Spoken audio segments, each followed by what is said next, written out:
All right, today we're going to go over the grease points of the Avant 860. I got the engine cover off for no reason in particular, just haven't put it back there. Hey, here's my dog. Okay, a couple things I just want to start off with.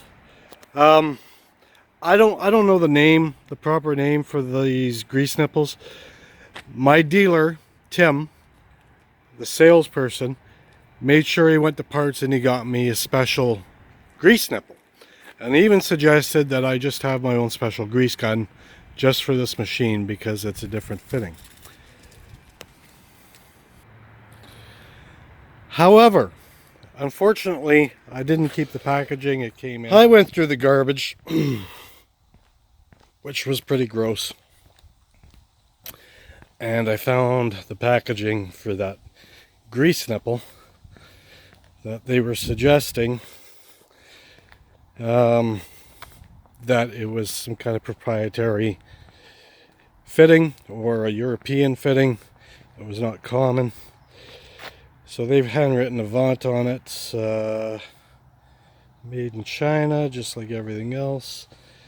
I don't see anything giving a size, but my experience is that it was the exact same fitting that comes standard with my grease gun, and it's a Milwaukee grease gun. I'm pretty sure that'd be standard with any grease gun you're gonna buy anywhere in North America. Proper name of it. Peace out. I did install it on this grease gun, and even looking at it, I was like, this doesn't look to be anything special. And in fact, it's not. Focus. It's the same as that. So this is the one that was with the Milwaukee grease gun. I've had for a couple of years, and the first time I'm using it. And the one I installed is the one that he said was special. But again, I don't think there's anything special about it. It appears to be the exact same thing. Pardon me as I try and do this with one hand. Looking at the dimensions there, same. I put it on the grease nipple. It locks in onto the Zerk the same way that this one does. So that's the first thing. That's probably a unique circumstance. Not sure why they thought it was special, but maybe it was a part of selling the sizzle. You know, the sizzle is steak, because we went to parts and he made sure he didn't charge me for the special part. I don't know, Tim, if you're watching this, c'est la vie. Secondly, let's go over to the manual here. The manual shows that there are 24 grease points. They give pretty good pictures here of each section of the machine, and you add that up, you get 24. But I found two more that aren't on here, and they're underneath, so I'll show you where those are. So what I'm going to do is go over every grease point that's on here and show you the extra two. So let's start underneath the machine and get to the big secret right off the bat here, fairly early on. So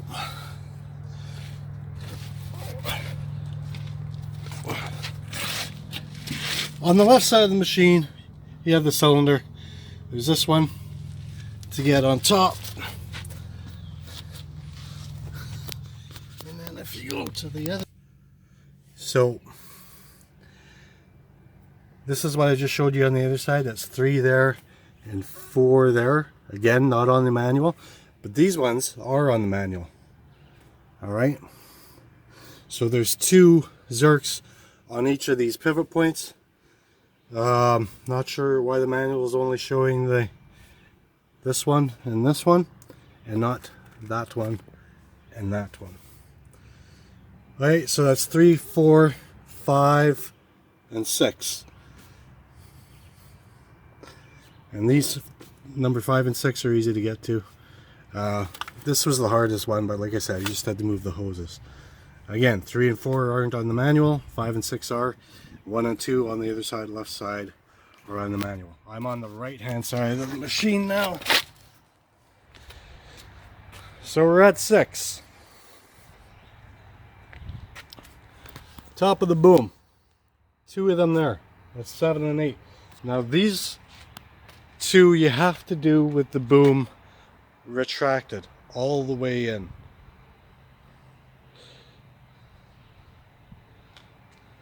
Okay, so that's 8.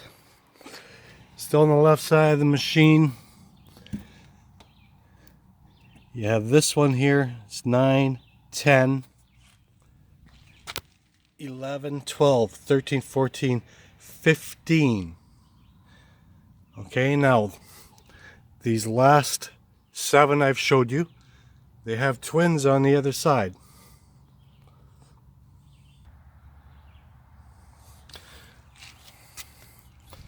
So you go to the other side, you'll see the twins. It's another 5, that'll give us 20. 21 and 22. Now you notice those 2 I said were twins. Not exactly twins on the other side, but that's where that is. I'm at 22.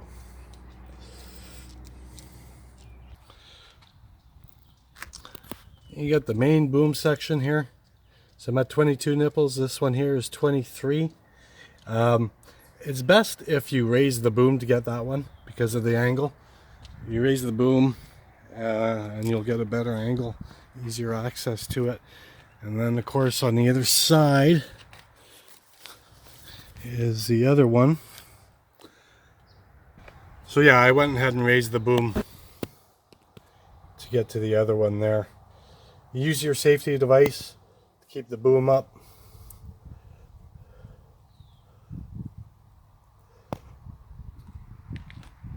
So that gives us 24.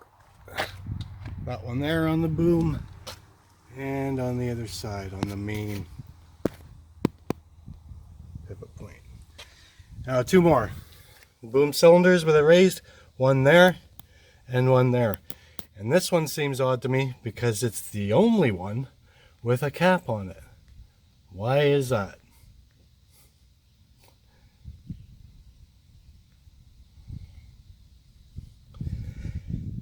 Hey Tim, if you're watching this, let me know. Why does only one grease nipple have a cap on it? So there we go. That is 26. Hope that helps you out. For you Avant 860 owners, doing your own maintenance, important to do all these pivot points.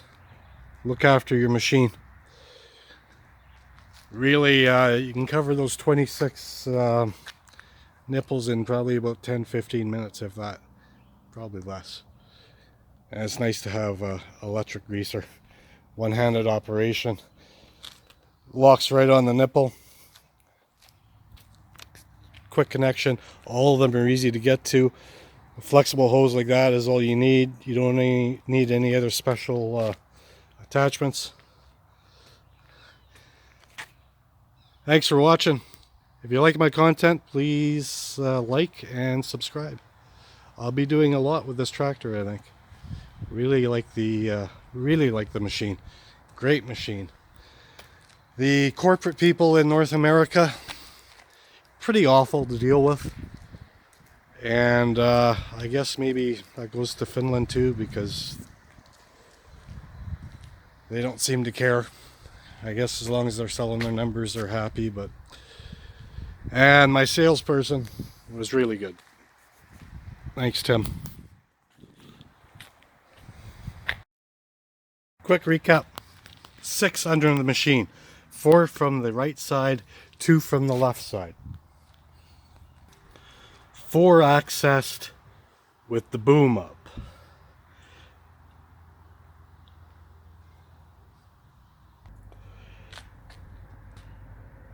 5 here, equal on both sides, that's 10. So now we're at 20 altogether.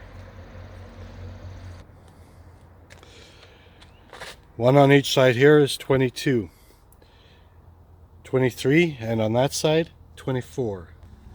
And lastly, on top of the boom, 25 and 26. Only do that with the boom fully retracted, not extended like that. By the way, after you grease it, it's good to work everything, activate everything, do the steering. Don't steer back and forth with the door open so you can see, because what'll happen is you'll hit that part on the tire and bend it and rip it off. And that's what I did right there. So I got lucky. Didn't break the glass, bent those two little bolts there, so I just got to replace the bolts.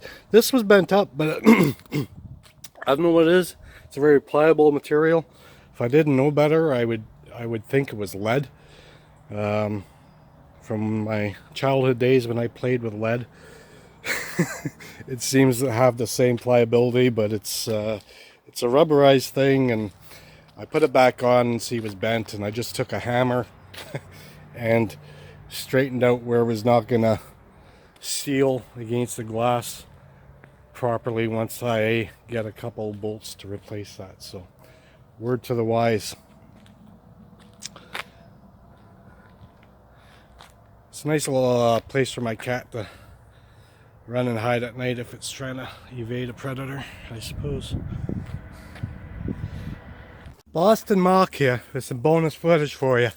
This is the third time I'm running out of fuel because the gas gauge broken, eh? It's not working, yeah? So let's see if you can get the hidden sexual innuendo here. Now, I haven't had to prime it yet. The other two times I ran out of fuel, yeah? Here's the old jerry can. But I read the manual and there is a primer button there. What it says you do when you run out of fuel is you pump it. It says you pump it till it's hard, yeah? So you push the button, you pump until it's hard and you can't pump anymore. So there you go. Little tip for you. All you Avant owners with your broken gauges, yeah? Anyway, yeah, tick me off. Wish they'd get the gauge fixed. I also wish, instead of analog gauges, I had that fancy digital dash like they show in all the videos that are from Europe. Hey, that's the way it goes, man. 120 grand. What do you expect?